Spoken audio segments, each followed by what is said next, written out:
അപ്പോൾ എല്ലാവരെയും നമ്മുടെ ഏറ്റവും പുതിയ വീഡിയോയിലേക്ക് സ്വാഗതം ചെയ്യുന്നു. ഞാൻ ഇന്നിവിടെ നിങ്ങളുടെ മുന്നിൽ അവതരിപ്പിക്കാൻ പോകുന്ന വിഷയം കേരളത്തിന്റെ തെരഞ്ഞെടുപ്പ് ചരിത്രവുമായി ബന്ധപ്പെട്ട വിഷയമാണ്. ഞാൻ പ്രത്യേകിച്ച് എടുത്തു പറയുന്നത് ആലുവ നിയോജക മണ്ഡലത്തിലെ കാര്യങ്ങളാണ്. ആലുവ എന്നത് കേരളത്തിന്റെ ഖജനാവിന്റെ ഏറ്റവും വലിയ സമ്പത്താണ്. കേരളത്തിന്റെ വ്യവസായ ആസ്ഥാനമാണ് ആലുവ. അപ്പൊ ഈ ആലുവയിലെ വിഷയങ്ങളാണ് പ്രധാനമായിട്ടും നിങ്ങളുടെ മുന്നിൽ അവതരിപ്പിക്കാൻ പോകുന്നത്. ആയതിനാൽ നമുക്ക് വീഡിയോയിലേക്ക് പോവാം.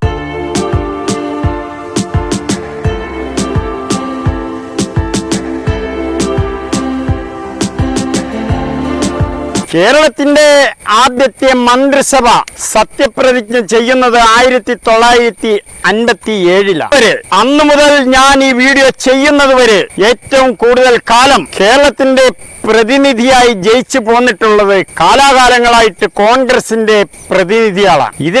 ഇതിനിടയ്ക്ക് ഒരു അപവാദം എന്ന നിലയ്ക്ക് 1-2 പ്രാവശ്യം ഇടതുപക്ഷത്തിന് ഇവിടെ MLA ആകാൻ സാധിച്ചിട്ടുണ്ട്. എങ്കിലും ഇതിനു മുൻപ് MLA ആയിട്ടുള്ളവർക്ക് കാലാവധി പൂർത്തീകരിക്കാൻ സാധിച്ചില്ല. അക്കാലത്ത് ചില രാഷ്ട്രീയ സംഭവ വികാസങ്ങളുടെ പേരിൽ അവർക്ക് ഇടയ്ക്ക് വെച്ച് ഒഴിയേണ്ടി വന്നു. അതിൽ എന്റെ ഓർമ്മ ശരിയാണെങ്കിൽ ഒരാൾക്ക് നിയമസഭക്കകത്ത് സത്യപ്രതിജ്ഞ പോലും ചെയ്യാൻ സാധിച്ചില്ല. ബാക്കിയുള്ള ഭൂരിഭാഗം തെരഞ്ഞെടുപ്പുകളിലും കോൺഗ്രസ് ആണ് ജയിച്ചിട്ടുള്ളത്. ഏതാണ്ട് ഇപ്പോൾ ഒരു 13 വർഷം മുൻപാണ് അവസാനമായി CPIM-ന്റെ പ്രതിനിധി ഇടതുപക്ഷ ജനാധിപത്യ മുന്നണിയുടെ AM യൂസഫ് 5 വർഷം തികച്ച് MLA ആയി ഈ ആലുവയെ പ്രതിനിധീകരിച്ചത് ഒരേ ഒരു പ്രാവശ്യമാണ്. അപ്പോൾ ഈ ഒരേ ഒരു പ്രാവശ്യം പ്രതിനിധിയായപ്പോൾ ഇദ്ദേഹം തെരഞ്ഞെടുപ്പ് ചൂടുപിടിച്ച് നിൽക്കുന്ന ഘട്ടത്തിൽ ആലുവ ടൗണിനോട് ചേർന്ന് കിടക്കുന്ന ഒരു ദ്വീപ് പ്രദേശമുണ്ട്. അത് ഉളിയന്നൂർ, കുഞ്ഞുണ്ണിക്കര എന്നീ 2 പ്രദേശങ്ങളാണ്. ഈ പ്രദേശത്ത് വോട്ട് ചോദിക്കാൻ ചെന്നപ്പോൾ അവിടുത്തെ നാട്ടുകാർ പറഞ്ഞത്, കാലാകാലങ്ങളായിട്ട് ഞങ്ങളുടെ ഒരു ആവശ്യമാണ് ഈ ദ്വീപിലേക്ക് ഒരു പാലം. ഇക്കണ്ട കാലം അത്രയും ഇവിടെ നിന്ന് ജയിച്ചു പോയ കോൺഗ്രസിന്റെ MLA-മാർ ആ കാര്യം ഇതുവരെ സാധിച്ചിട്ടില്ല. അതുകൊണ്ട് ഞങ്ങൾക്ക് പാലം സാധിച്ചു തരികയാണെങ്കിൽ ഞങ്ങൾ വോട്ട് ചെയ്യാം എന്നായിരുന്നു. അപ്പോൾ AM യൂസഫിന്റെ മറുപടി വളരെ ശ്രദ്ധേയമാണ്. നിങ്ങൾ ശ്രദ്ധിച്ച് കേൾക്കുക. AM യൂസഫ് അവർക്ക് മറുപടി പറഞ്ഞത്, ഞാൻ ഇവിടെ നിന്ന് ജയിച്ചാലും ശരി ജയിച്ചില്ലെങ്കിലും ശരി, ഇടതുപക്ഷ ജനാധിപത്യ മുന്നണി ഈ തെരഞ്ഞെടുപ്പിൽ കേരളത്തിൽ സർക്കാർ ഉണ്ടാക്കുന്നുവെങ്കിൽ ഇവിടെ പാലം വന്നിരിക്കും എന്ന് പറയുകയും അദ്ദേഹത്തിന്റെ ഭാഗ്യം കൊണ്ട് അദ്ദേഹം ആ തെരഞ്ഞെടുപ്പിൽ വിജയിക്കുകയും ചെയ്തു. 5 വർഷം പൂർത്തീകരിക്കുകയും ചെയ്തു. ഇതിനിടയ്ക്ക് അദ്ദേഹം ഈ വാക്ക് പറഞ്ഞ കാര്യം, ഉളിയന്നൂർ കുഞ്ഞുണ്ണിക്കര മേഖലയിലുള്ള ജനങ്ങൾക്ക് പാലം വേണം. ആദ്യം തന്നെ അദ്ദേഹം ചെയ്തത് ആ പാലത്തിന്റെ പണി തുടങ്ങുക, എത്രയും പെട്ടെന്ന് പൂർത്തീകരിക്കുക. അങ്ങനെ പണിത പാലമാണ് ദാ ഈ കാണുന്നത്.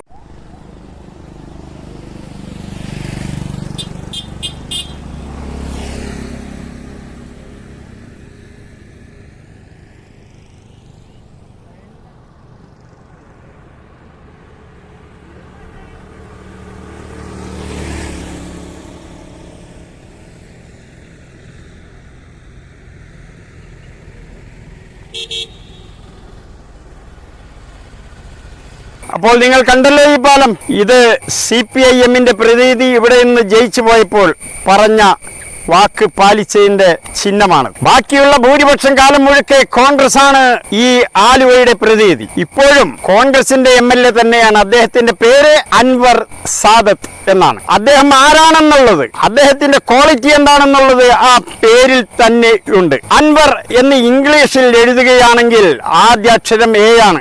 സാദത്ത് എന്ന് പറഞ്ഞാൽ ആദ്യാക്ഷരം S ആണ്. അപ്പോൾ അൻവർ സാദത്ത് AS എന്ന് പറഞ്ഞാൽ അതിനർത്ഥം അദ്ദേഹത്തിന്റെ പ്രവൃത്തിയിൽ നിന്നും മനസ്സിലാവുന്നത് എനി ടൈം സ്ലീപ്പിംഗ് MLA എന്നുള്ളതാണ്. 100% നിർഗുണനായ MLA, യാതൊരുവിധ കഴിവുമില്ലാത്ത MLA, യാതൊരുവിധ രാഷ്ട്രീയ പിൻബലവുമില്ലാത്ത MLA. ഇതാണ് ഇദ്ദേഹത്തിന്റെ പ്രവൃത്തിയിൽ നിന്നും മനസ്സിലാകുന്നു. ഇദ്ദേഹത്തിന് തൊട്ട് മുൻപ് ഇരുന്ന MLA K മുഹമ്മദ് അലി ആയിരുന്നു. അദ്ദേഹം ആലുവയിൽ നിന്നും ജയിച്ചു പോയത് 5 പ്രാവശ്യം തുടർച്ചയായി ജയിക്കുകയുണ്ടായി. അദ്ദേഹം ഇന്ന് ജീവിച്ചിരിപ്പില്ല, മരണപ്പെട്ടു പോയി. എങ്കിലും പറയാതിരിക്കാൻ വയ്യ, ഈ 5 പ്രാവശ്യം തുടർച്ചയായിട്ട് ജയിച്ചിട്ടും ഈ എനി ടൈം സ്ലീപ്പിംഗ് MLA ആയിരുന്നു കെ മുഹമ്മദ് അലി. അതിനുശേഷം അൻവർ സാദത്ത് വന്നു. അൻവർ സാദത്ത് ഇപ്പോൾ 3-ാം പ്രാവശ്യമാണ് തുടർച്ചയായി MLA കസേരയിൽ ഇരിക്കുന്നത്, MLA ചെയറിൽ ഇരിക്കുന്നത്. ഇദ്ദേഹവും എനി ടൈം സ്ലീപ്പിംഗ് MLA ആണ്. കോൺഗ്രസിന്റെ ഇതുവരെയുള്ള ചരിത്രത്തിൽ ഇന്നേവരെ ആലുവയിൽ വന്നിട്ടുള്ള എല്ലാ കോൺഗ്രസ് MLA-മാരും എനി ടൈം സ്ലീപ്പിംഗ് MLA-മാരായിരുന്നു. കേരളത്തിന്റെ പ്രധാന വരുമാന സ്രോതസ്, കേരള ഗവൺമെന്റിന്റെ പ്രധാന വരുമാന സ്രോതസ് ആലുവയിൽ നിന്നുമാണ്. ആലുവയാണ് കേരളത്തിന്റെ ഏറ്റവും വലിയ വ്യവസായ ആസ്ഥാനം. എന്നിട്ട് പോലും ആലുവയ്ക്ക് ഒരു വികസനം കൊടുക്കാൻ കോൺഗ്രസ് ഭരിച്ചിരുന്നപ്പോഴും അല്ലാത്തപ്പോഴും സാധിച്ചിട്ടില്ല. AM യൂസഫ് 2-ാം വട്ടം മത്സരിച്ചപ്പോൾ ഒരിക്കൽ കൂടി അദ്ദേഹത്തെ ഇവിടുത്തെ ജനങ്ങൾ ജയിപ്പിച്ചു വിടുകയായിരുന്നെങ്കിൽ അക്ഷരാർത്ഥത്തിൽ ആലുവയുടെ മുഖച്ഛായ തന്നെ മാറുമായിരുന്നു. പക്ഷേ ആ സമയത്തെ ചില രാഷ്ട്രീയ സംഭവ വികാസങ്ങളെ തുടർന്ന് AM യൂസഫ് പരാജയപ്പെട്ടു.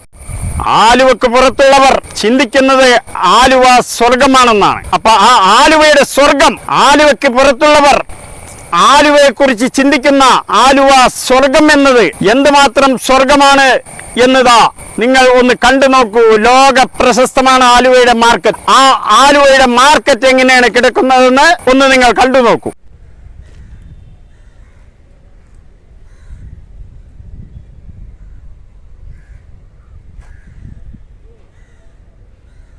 ഈ മാർക്കറ്റിലാണ് ഞാൻ ഈ ചൂണ്ടിക്കാണിക്കുന്ന ഭാഗത്താണ് ഒരു ഇതര സംസ്ഥാന തൊഴിലാളിയുടെ ഒരു കൊച്ചു കുഞ്ഞിനെ പട്ടാപ്പകൽ കൊണ്ടുവന്ന് ബലാത്സംഗം ചെയ്ത് കൊന്നുകളഞ്ഞത്. ആലുവ ടൗണിൽ, ആലുവ മാർക്കറ്റിന്റെ പരിസരത്ത് നടന്ന ഈ സംഭവം പോലും മാർക്കറ്റിലുള്ളവർ അറിഞ്ഞില്ല. അതിന്റെ കാരണം മറ്റൊന്നുമല്ല, അത്ര കണ്ട് ജനസഞ്ചാരമില്ലാത്ത, ജനസഞ്ചാര യോഗ്യമല്ലാത്ത പ്രദേശമാണ് മാർക്കറ്റിന് ചുറ്റും കിടക്കുന്നത്. നിങ്ങൾ മാർക്കറ്റിന്റെ മറ്റ് വിവിധ ഭാഗങ്ങളെല്ലാം ഒന്ന് ശ്രദ്ധിച്ചു നോക്കുക. എന്താണ് ആലുവ? ഈ MLA-ക്ക് ഇവിടെ എന്താണ് ജോലി? അദ്ദേഹം എന്ത് പ്രവൃത്തിയാണ് ചെയ്യുന്നത്? ഇനി നമുക്ക് മറ്റൊരു കാഴ്ചയും കൂടി കാണാം. ആലുവയുടെ പരിസര പ്രദേശത്തുള്ള റോഡുകളുടെ ശോച്യാവസ്ഥ നിങ്ങളൊന്ന് കണ്ടു നോക്കുക.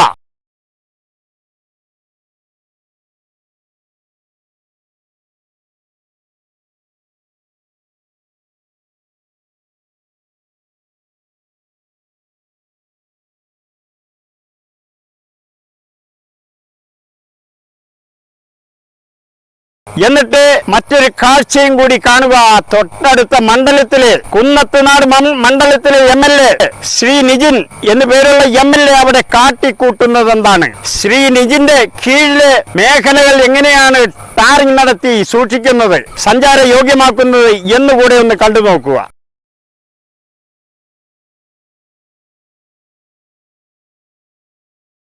എന്നിട്ട് ഇദ്ദേഹം കുറ്റപ്പെടുത്തുന്നത് പിണറായി ഗവൺമെന്റിനെയാണ്. പിണറായി ഗവൺമെന്റ് യാതൊരുവിധ വികസന പ്രവർത്തനങ്ങളും ആലുവയിൽ അനുവദിക്കുന്നില്ല എന്നാണ്. പിണറായി ഗവൺമെന്റ് നേരിട്ട് വന്ന വികസന പ്രവർത്തനങ്ങൾ ഒരു മണ്ഡലത്തിലും ചെയ്യാറില്ല. അതാത് മണ്ഡലത്തിലെ വികസന കാര്യങ്ങൾ ചോദിച്ച് വാങ്ങിച്ച് നേടിയെടുക്കാൻ വേണ്ടിയിട്ടാണ് അവിടെ MLA ഉണ്ടാവുന്നത്. MLA കഴിവുകെട്ടവനായാൽ, MLA നിർഗുണനായാൽ, MLA any time sleeping എന്ന വ്യക്തിയായാൽ ഇങ്ങനെ തന്നെ ഉണ്ടാവുകയുള്ളൂ. നോക്കൂ, നിങ്ങൾ ഈ കാണുന്ന റോഡ് ഒരു പ്രാദേശിക മേഖലകളിലേക്ക് പോകുന്ന റോഡല്ല. ഇത് ആലുവ മൂന്നാർ സംസ്ഥാന പാതയാണ്. ഈ ആലുവ മൂന്നാർ സംസ്ഥാന പാത എത്ര കണ്ട് ശോച്യാവസ്ഥയിലാണ് ഇപ്പോൾ നിലനിൽക്കുന്നത്, ഇപ്പോൾ കിടക്കുന്നത് എന്നുകൂടി നിങ്ങളൊന്ന് കണ്ടു നോക്കുക.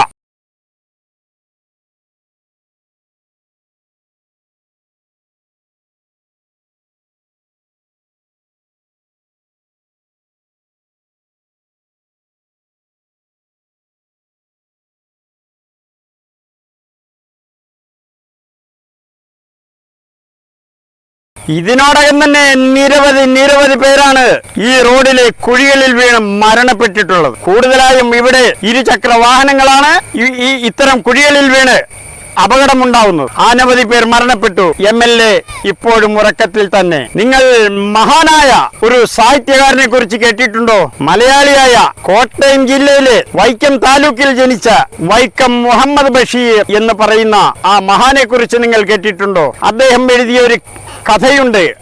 ആ കഥയിലെ പ്രധാന കഥാപാത്രത്തിന്റെ പേര് എട്ടുകാലി മമ്മൂഞ്ഞി എന്നാണ്. നാട്ടിൽ എന്ത് സംഭവം ഉണ്ടായാലും അതിന്റെ പിതൃത്വം ഏറ്റെടുക്കാൻ വരുന്ന എട്ടുകാലി മമ്മൂഞ്ഞി. ആ എട്ടുകാലി മമ്മൂഞ്ഞായി അതമ്പതിച്ചിരിക്കുകയാണ് ആലുവയുടെ MLA അൻവർ സാദത്ത്.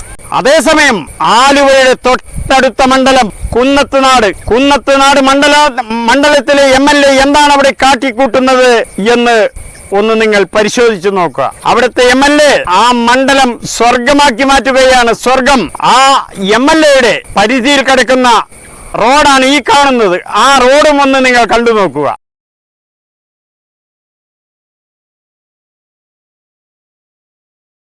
ആ കുന്നത്തുനാട്ടിലെ MLA ഇടതുപക്ഷത്തിന്റെ MLA ആണെന്നാണ് എന്റെ വിശ്വാസം. ശ്രീ നിജിനാണ് എന്നാണ് എന്റെ വിശ്വാസം. അദ്ദേഹം അവിടെ പ്രവർത്തിക്കുന്നത് എങ്ങനെയാണെന്ന് ഇത്തരം എനി ടൈം സ്ലീപ്പിംഗ് എന്നത് തൊഴിലാക്കി മാറ്റിയിട്ടുള്ള രാഷ്ട്രീയ പ്രവർത്തകരും MLA-മാരും ഒക്കെ ഒന്ന് പരിശോധിക്കേണ്ടതാണ്. ഉണരൂ സാദത്തെ, ഉണരൂ. താങ്കൾക്ക് ഒരു കഴിവുമില്ല എന്നറിയാം, എങ്കിലും ആഗ്രഹം കൊണ്ട് പറഞ്ഞു പോവുകയാണ്.